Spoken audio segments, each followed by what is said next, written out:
Hi, welcome to Project Marlin. This video is going to feature some work on the Marlin.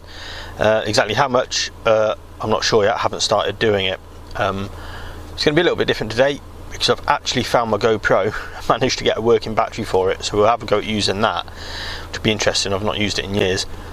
I want to talk about a couple of things. But first of all, I'm going to show you something that I love about this van. I've shown you a little bit of the van before. I'm going to show you probably my favourite part of it very quickly. Now, before we do too much, really need a cup of tea. So I'm out in the back of a farmyard. There's no electric near me.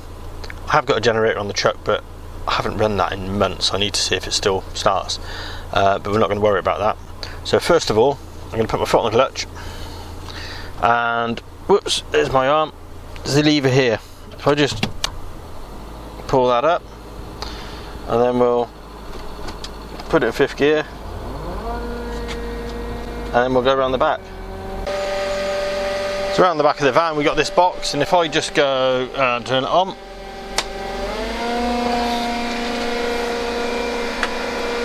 and we'll boil a kettle. So while I'm making myself a cup of tea, I'll tell you a few other things. We've had quite an exciting few weeks. Haven't really done much on the Marlin, which I know hasn't pleased a few people. Quite surprised actually. We lost a large number of subscribers in the last few weeks, which is disappointing, but that's probably my fault for whatever reason. I think it's lack of Marlin videos possibly. But on a more happy note, we've also gained a massive amount of subscribers. We've gained far more than we've lost, and I think that's down to a couple of things.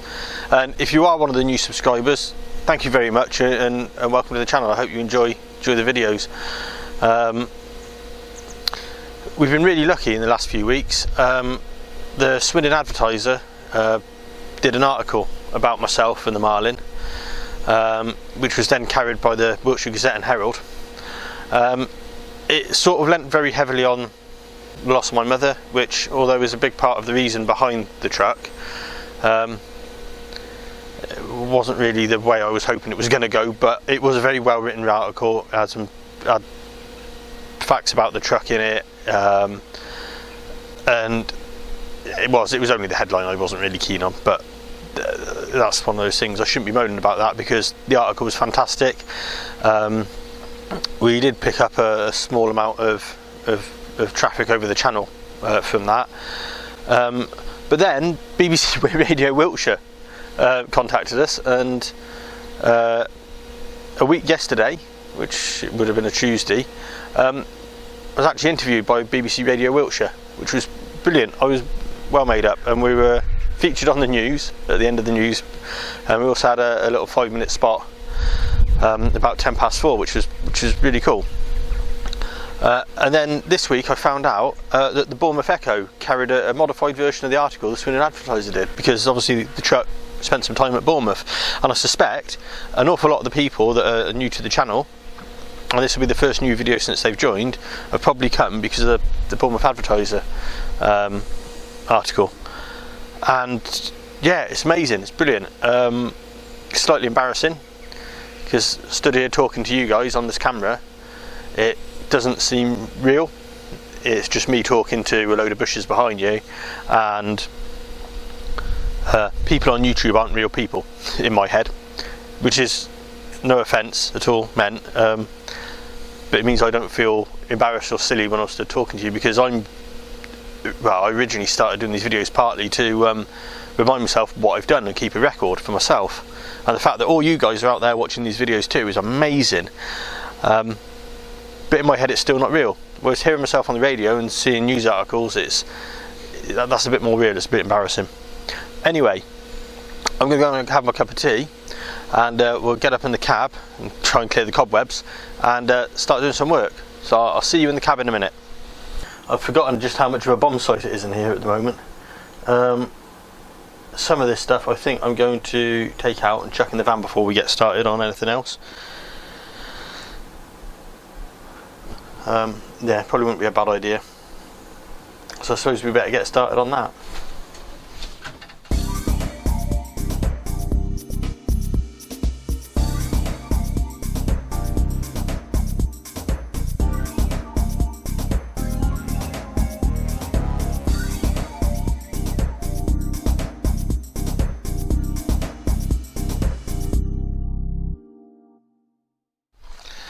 Here's my little Jenny sat in here. I've just had a light connected for a load. I'll turn it off, take the key out. It's more to do with my Marlin mechanical side of things. What I've just done, I've just fired this up, and it hasn't been running months, and it didn't want to run with the fuel that's in it, because modern petrol does not last very long. So I had to give it a little sniff of something to get it going, which I don't like doing, but it got it going. It's run on the petrol. I've run it till it's hot, and then I've turned the fuel tap off and run it out of fuel in the carburettor, which hopefully means that next time I use it, if I put fresh fuel in it, it should fire up nicely. But while I'm here, I just want to show you, I don't know if I've shown you in this locker, we've got a hose reel here with a handle on, and there's a long handled extension up there with a funny thing on it. It's for this, which is a BCF Halon unit. Funny enough, somebody gave me some information the other day, and they actually work for Perrin, who made this. Obviously we're never going to recharge it with Halon, because you're only allowed to use Halon under very specific circumstances, and it's generally banned apart from for aviation use. But I wonder if we could do something with it to make it look like it was filled. Maybe we could fill it with water and pressurise it and see what happens. Oh no, that won't work. I don't think there's a snorkel. I don't know. It's designed for gas anyway, as far as I can tell. But I thought I'd show you that. It's an interesting piece of kit. Obviously my light's in front of it, so you can't really see a lot. It does appear to have been decommissioned, although I will probably ask Perrin if they'll have a look at it to check it once we're a bit closer to that sort of thing. Right, hopefully you can hear me, because I'm using the internal mic at the moment. Get these cobwebs out of the way. I've been doing this on and off for a while. See this bundle of cables here with numbers on and cut ends, they connect down here. So I've got this last bundle to do, and if we can get my GoPro to work, I shall film myself doing it and hopefully speed it up so it doesn't take half as long for you guys to watch.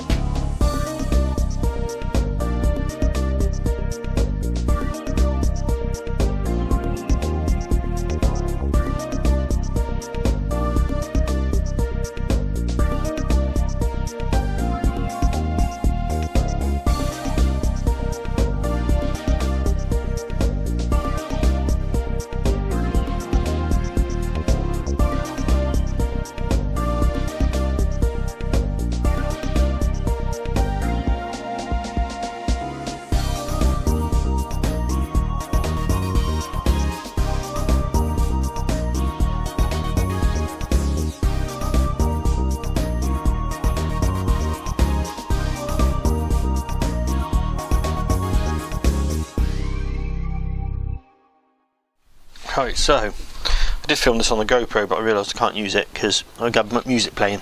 If I stand up here, all disconnected, all numbered. That has been soul destroying, because I don't know whether I'll ever get it reconnected. I'm worried about that. I've also been doing it on and off for months. It's been one of those things that I hated doing, and I found it really hard to keep at. But now I need to have a look to see what else needs to disconnect. So let's go and take the panel off the front, shall we? That one's out.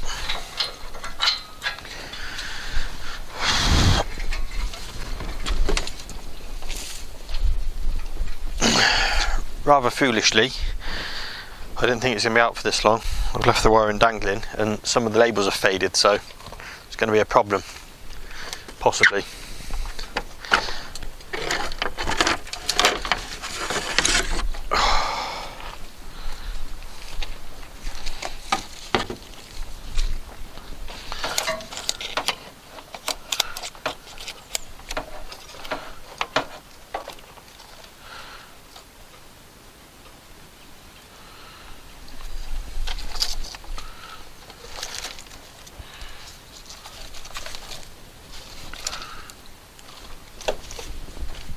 Right. If you come and have a look.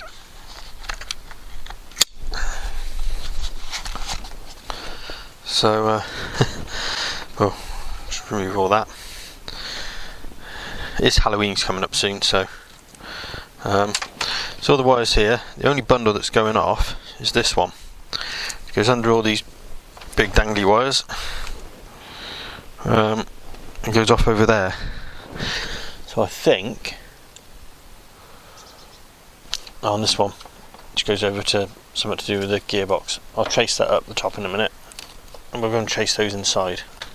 So the big one comes to here, but that's obviously rotted off. This one's been pulled out. They've been joined there. It goes to a relay, but that goes into a box to do with the transmission, so I'm a bit worried about that. Let's get in and have a look for where the other wires go. It's a bit of a mess, but it all goes under there to the lights. One goes off down here, which I assume does the indicator and that. So got to decide how far I'm going to go today. Might check the weather, and I really don't want to get that ECU wet if I can help it, although it probably already has been.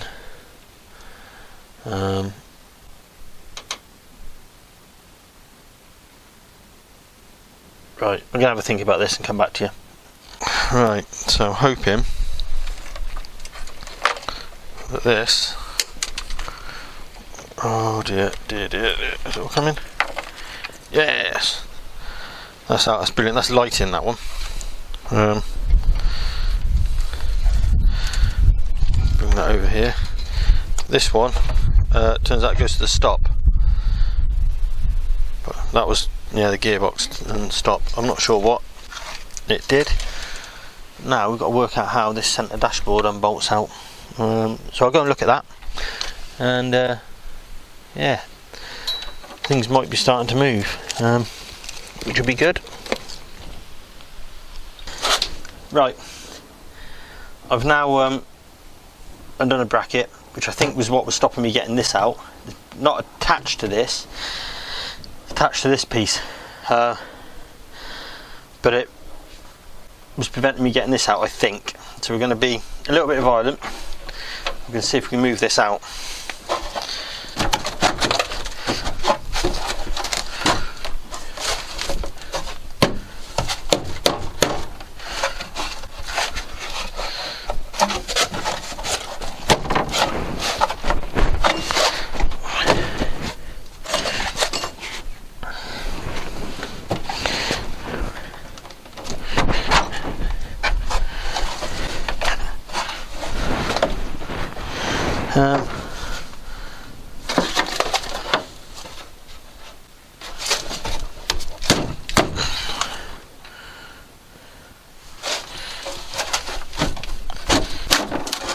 Oh, that didn't sound good.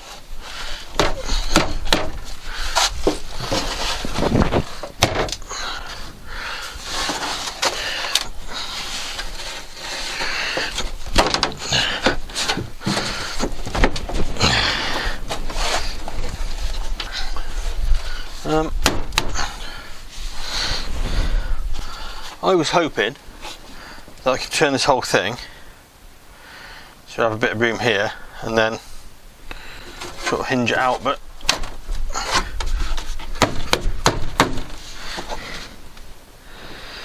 doesn't look like that's the case.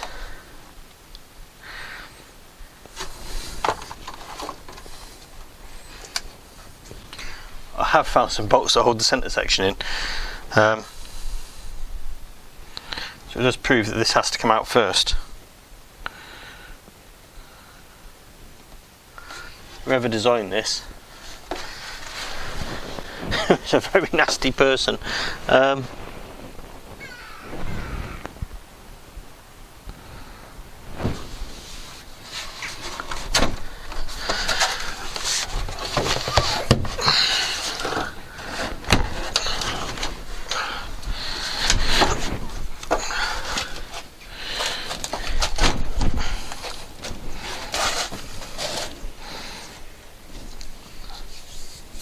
Oh, and the cab actually, from here to here, it actually comes in as well.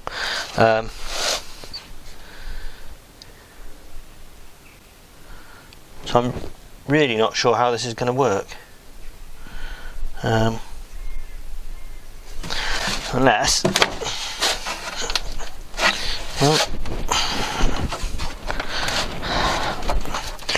I'm going to turn you off and carry on trying for a bit.